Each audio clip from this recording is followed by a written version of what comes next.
کر دیں ناگہاں فضا نے دی اہل حرم کو یہ خبر ہند آتی ہے بڑھ جاؤ تجمل سے ادھر بیرق نکرو زر کی ہے جلو کے پر کنیزے ہے ردا اوڑے وہ ہے ننگے پر کنیزے ہے ردا اوڑے وہ ہے ننگے سر ہر قدم ہوتی ہے بے ہوش وہ شیدائے حسین ہائے زینب کبھی کہتی ہے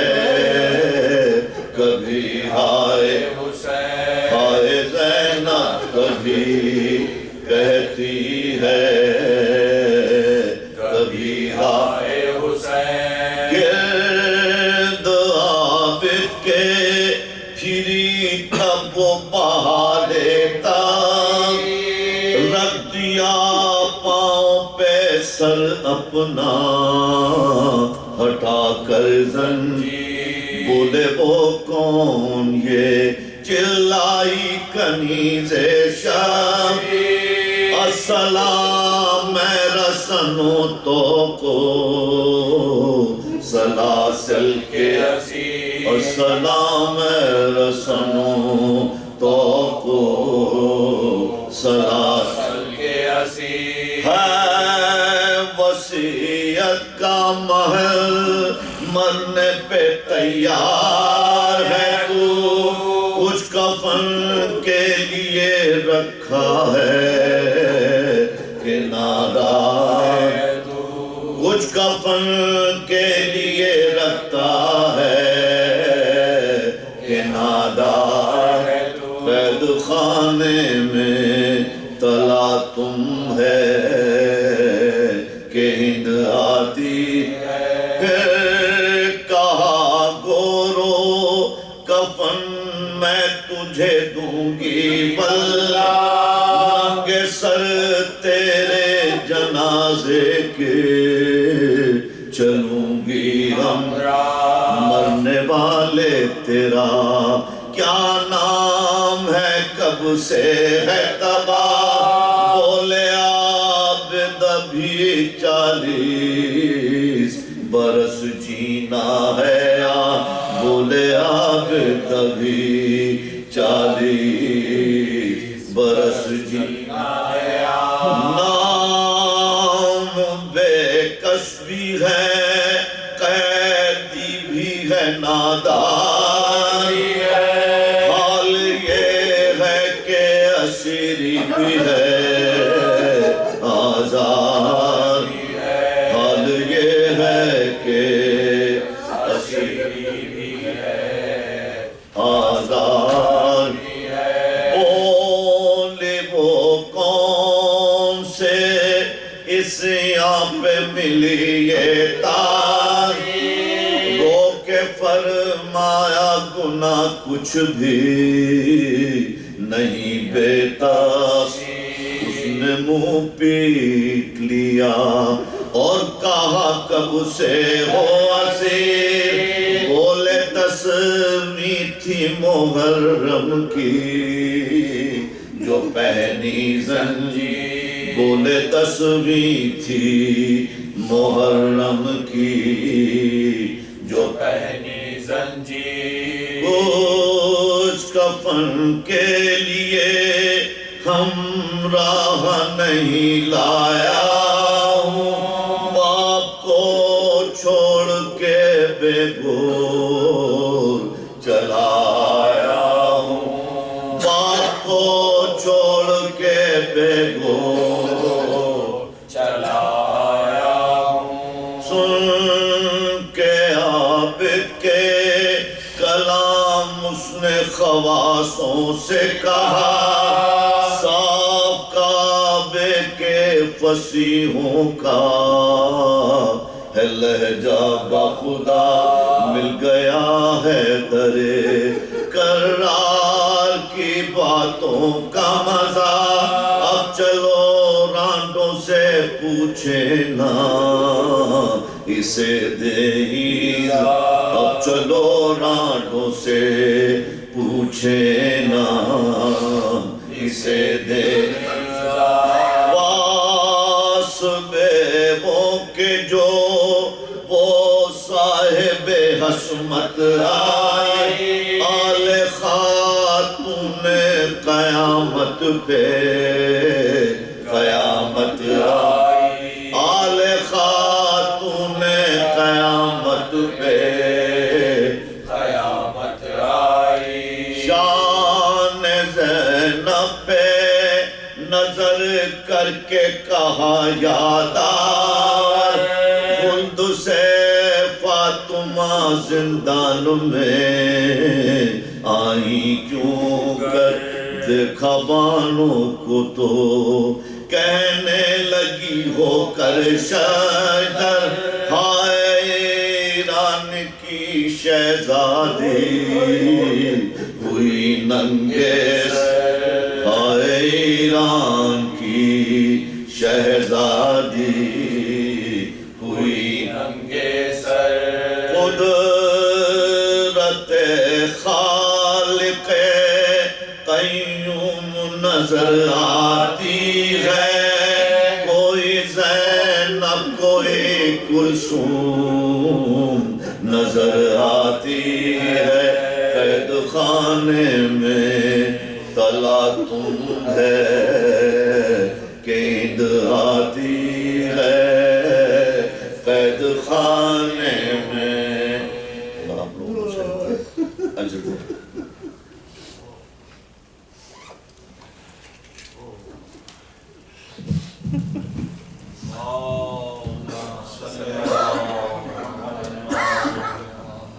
جزاک اللہ بھائی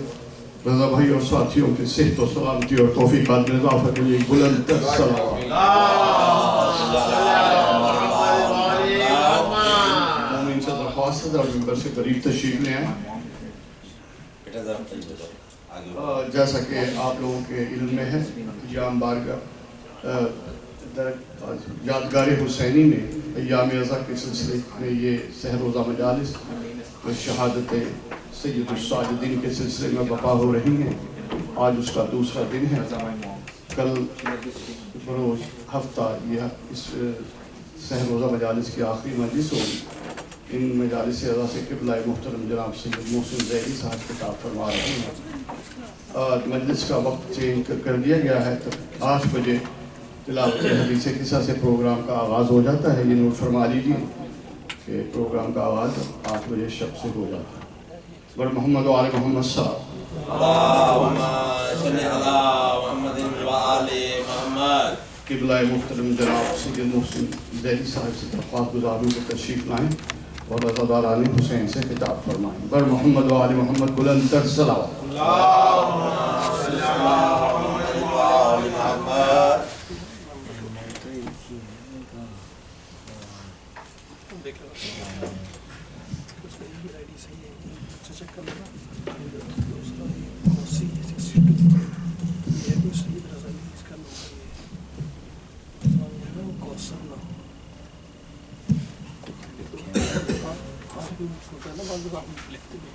فاتحہ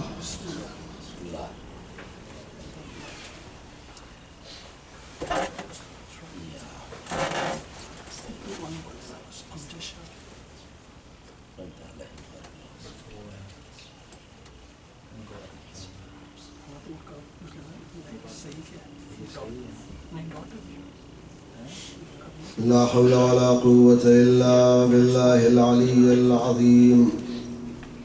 أعوذ بالله من الشيطان الرجيم بسم الله الرحمن الرحيم الحمد لله رب العالمين بارئ الخلائق أجمعين وباعث الأنبياء والمرسلين الذي بعدا فلا يرى وقربا فشهد النجوى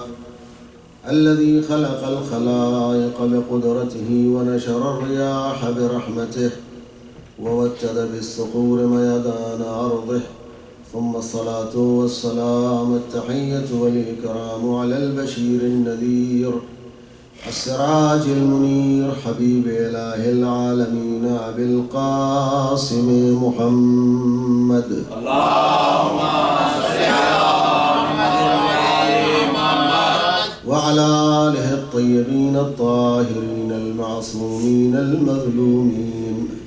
سيما على ابن عمه ووصيه ووزيره وخليفته سر الله في العالمين أمير المؤمنين علي بن أبي طالب اللهم صل على محمد وآل محمد ولعنة الله على أعدائهم وغاصبي حقوقهم ومنكري فضائلهم والشاكين فيهم والمنحرفين عنهم من الآن إلى قيام يوم الدين. أما بعد، فقد قال الله الحكيم في كتابه الكريم وقوله الحق: بسم الله الرحمن الرحيم. إنما المؤمنون الذين آمنوا بالله ورسوله ثم لم يرتابوا وجاهدوا بأموالهم وأنفسهم في سبيل الله أولئك هم الصادقون. صلوات الله. اللهم صل على محمد وآل محمد. سورہ مبارکہ حجرات کی 15ویں آیت، جس میں ارشاد ہو رہا ہے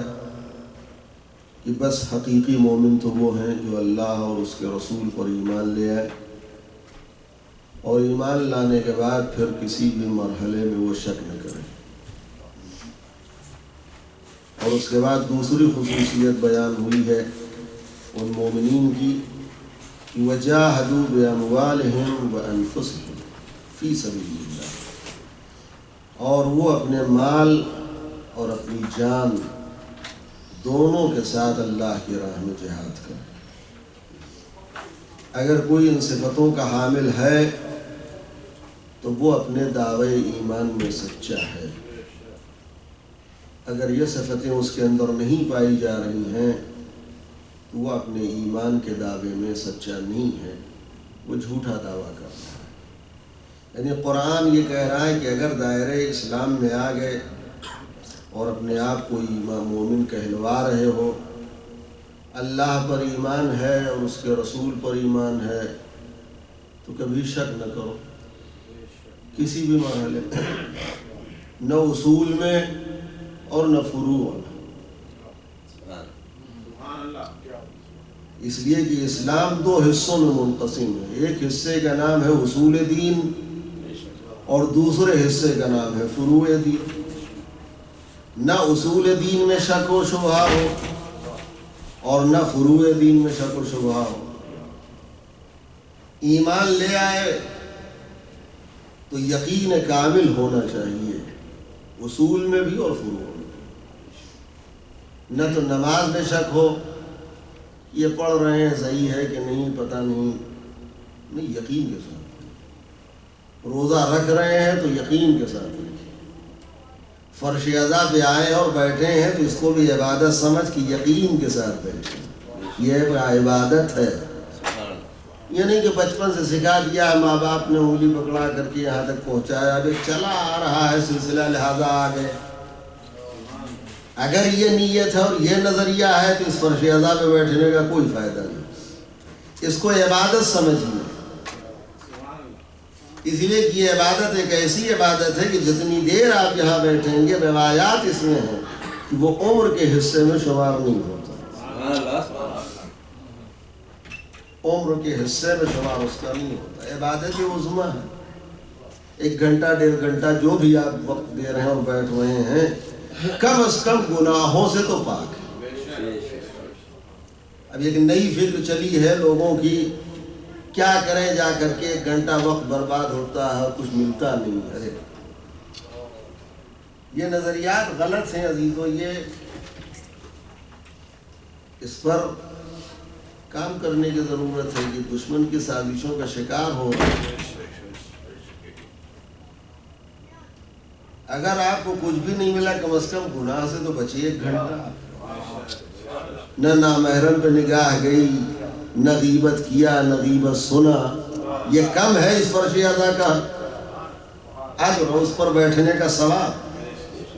تو آج جو بھی عمل کرو وہ یقین کے ساتھ کرو، ایمان لائے ہو تو شک و شبہے میں مت پڑو۔ چنانچہ تاریخ کا واقعہ ہے کہ دوسرا دور خلافت ہے اور امیر حج بن کر کے مکہ گئے ہیں اعمال اور ارکان حج بجا لانے کے خاطر۔ اعمال حج سے فارغ ہوئے، سب کچھ کیا اور نکلنا چاہتے تھے مکہ چھوڑنے کا، آخری طواف کر لیتے۔ آخری طواف کیا اور طواف سے فارغ ہونے کے بعد حجر اسود کے سامنے آ کے کھڑے ہو گئے۔ حجر اسود کے سامنے کھڑے ہو کے کہتے ہیں اے حجر اسود انی اعلم انت حجر، میں جانتا ہوں کہ تو ایک پتھر ہے خالی، نہ تو فائدہ پہنچا سکتا ہے نہ نقصان، لیکن چونکہ سیرت چلی آ رہی ہے رسول خدا نے چوما تھا، لہذا میں بھی سوائے کس یوں میں بھی تجھے چوم لے رہا ہوں۔ یعنی یہ عمل جو آپ کر رہے ہیں یقین نہیں، یہ شک ہے ابھی آپ۔ یعنی آپ حجر اسود کو چوم رہے ہیں اس لیے کہ رسول اللہ نے چوما تھا لہذا میں بھی چوم رہا ہوں۔ کہنے کہ تو پتھر ہے، میں جانتا ہوں نہ فائدہ پہنچائے گا نہ نقصان۔ خدا کی قسم اگر اس جملے کا جواب کوئی نہ دیتا تو پیغمبر کی بز میں بیٹھنے والوں کی آبرو چلی جاتی۔ بھرے مجمع میں مکے کے اندر یہ کہہ رہا ہو کہ تو پتھر ہے، نہ فائدہ پہنچائے گا نہ نقصان، تو صرف ایک آواز گونجی، سب سن رہے ہیں، سب کو یقین، سب نے یقین کر لیا کہ یہ پتھر ہے،